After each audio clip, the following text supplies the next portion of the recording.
Hello, everyone. Kitty Foss here, your storytelling astrologist, reader of the stars. I'm popping on today. It is January 26th. An important thing is happening right now. As a matter of fact, I'm making sure I'm on just after it happened.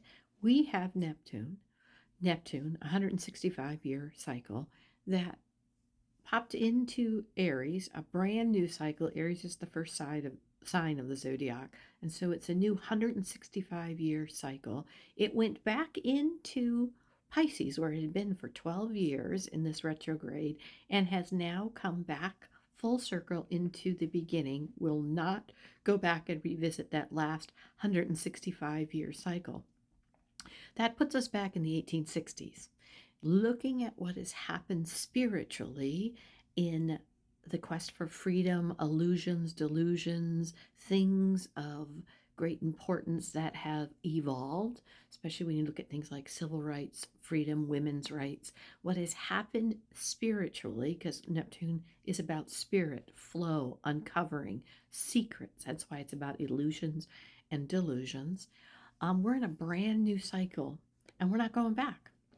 And that's important because these last full days of Neptune really, in Pisces, really had kind of a collective fatigue in the air. Not that comes from too much work, but from the fact that it is, for more than a decade, we have been sloshing through fog, through ideals, including all the way through our COVID period of time.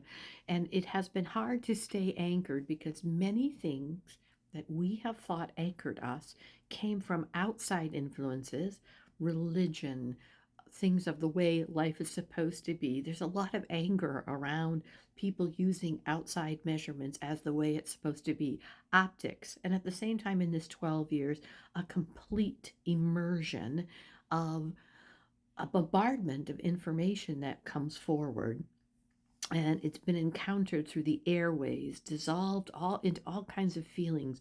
This has been about people being activated, triggered, as some would say, sparked by somebody's opinion and sharing it. The narrative of control has requires a coherence, and this has been a time where the coherence of the narratives have there's been as many narratives as there has been ways to be. And this polarization has become a primary tool of governance, of overt force, of looking at emotional ways to trigger, to, there's that word again, to activate. It has felt for many people like a threat to the way that they are, the illusions and the delusions, perhaps, that they've bought into societally. Now, we're in a brand new cycle with this. And with this polarization, one of the great promises that was in Pisces was about practice, was about um, everything from climate dread to taking a look at what can we do, how do we put action forward. We're now in Aries. Aries is all about the actions that come forward here. So, really an interesting time.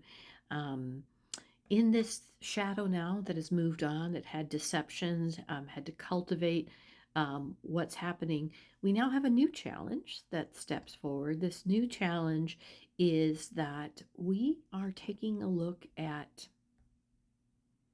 accountability. Now that there will be people that continue to look for prophets, to look for people to lead them, to look outside themselves. The kingdom is within.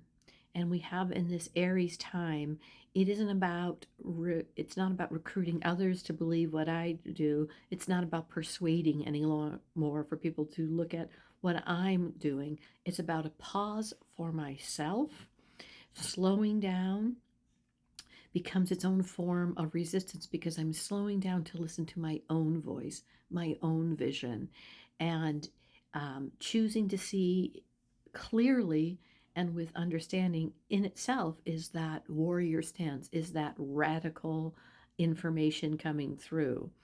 Um, so, what's really important to understand about this is Be aware not to confuse the intensity at which someone comes at you as knowledge. As a matter of fact, people are being taken away by those illusions and delusions, and as they step into this, they're ready to take an action, but not necessarily having focused on what is the action to take that Spirit is asking us to.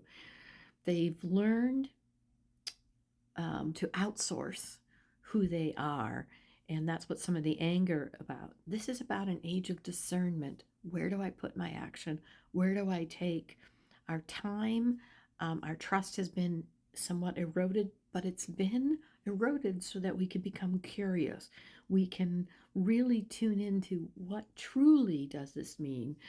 Is this really what I know, or is this some other, as we went back to visit this 165-year cycle, and now we're again back in this, we're letting go of some of those other constraints that we have been told are, and people are angry about holding on to. The temptation will be to take this confusion we've been in and take this Aries energy and react too quickly. To replace fog, I like this, I'm going to read you something I read. To replace fog with fire without examination what the fire is fed by. Interesting, we're going into the year of the horse. Fire horse. Again, what freedom goes forth has to do with how we take this ending forward. We have to ask. The work is to slow down. Is the clarity, and the crusades are with accountability. So those people who talk about non-accountability or who are always spinning are just doing that. They are spinning. So what will become important is that Neptune has connected us to the world. It departs now with asking us to take the task of discernment. What is real? What is the vision for human beings in this new cycle with Spirit? Meaning is important. Discernment is important. Really looking at what fuels the fire is important. And again, it's about completely consciously choosing where to stand and to defend Spirit. I'm Kitty Foss. Welcome to this 165-year cycle of Neptune. Namaste.